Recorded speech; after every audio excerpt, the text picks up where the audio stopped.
Welcome to tarot lavender. ఈరోజు మీ reading ఎలా ఉందో చూద్దాం. Files 1, files 2, files 3. Files 1, the devil. మీరు చాలా రోజుల నుంచి మా కంటి నిండుగా నిద్ర లేకుండా ఎన్నో రోజుల నుంచి ఏడుస్తూ గడుపుతున్నారు. మీ మనశ్శాంతి దూరం అయిపోయింది. మీ కన్నీళ్ళే మీకు తోడైనాయి. మీకు ఎవరు సాయం లేకపోయినా మీరు ఒంటరిగానే మీ జీవితాన్ని ముందరికి నడిపించుకుంటూ వచ్చారు. ఎంత నడిపించుకుంటూ వచ్చినా కానీ మీ మనసు మీ పర్సన్ మీదకే పోతున్నది. మీరు ఎంత బలంగా తయారవుదామనుకున్నా కానీ మీ మనసు అనేది మీ పర్సన్ మీదకి పోతుంది.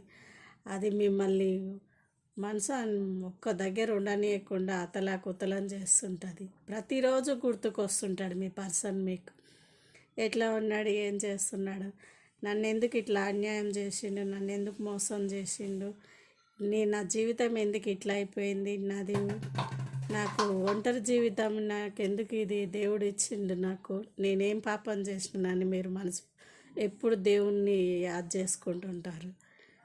మీరు ఏం చేయలేదు, మీరు ఎవరిని హర్ట్ చేయరు, మీది మంచి మనసు, మీరు ఎవరిని కావాలని చేయరు, అసలు ఎవరిని హర్ట్ చేయాలనుకోరు మీరు.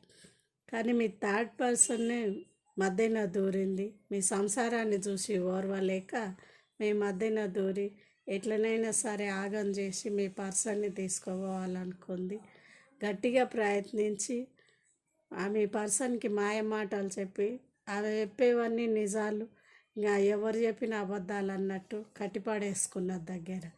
మీతో ఒక మాట మాట్లాడినా ఎప్పుడన్నా కానీ ఇక కుమిలిపోతుంటుంది బాగా.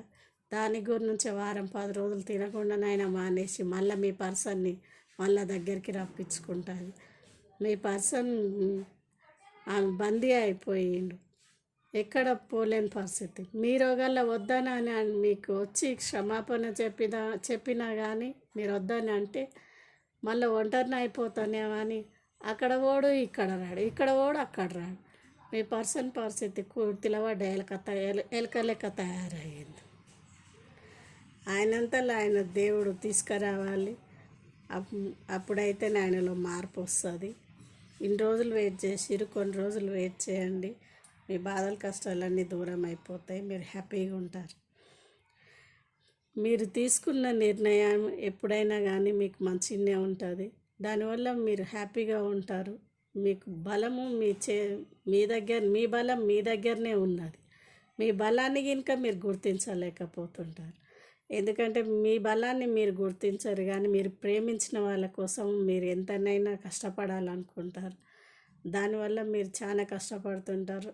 కుటుంబానికైనా మీ కుటుంబానికైనా మంచి చేయాలనుకుంటారు.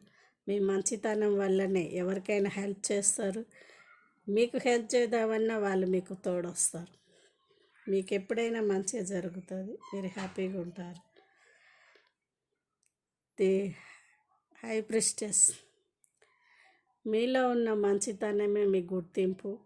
అది మీకు ఎవరు చెప్పకపోయినా కానీ మిమ్మల్ని చూసిన వాళ్ళు, మీతో మాట్లాడిన వాళ్ళు మిమ్మల్ని చూసి అప్పుడే అంటారు, నువ్వు ఇంత అమాయకంగా ఉన్నావేందిరా, నీకు ఇంకెప్పుడు తెలివితేటలు రావా, తెచ్చుకోవాలి, అందరు ఎట్లున్నారు, నువ్వు ఎట్లున్నావా అని నిన్ను అంటుంటారు. కానీ నువ్వు చాలా తెలివైన దానివి.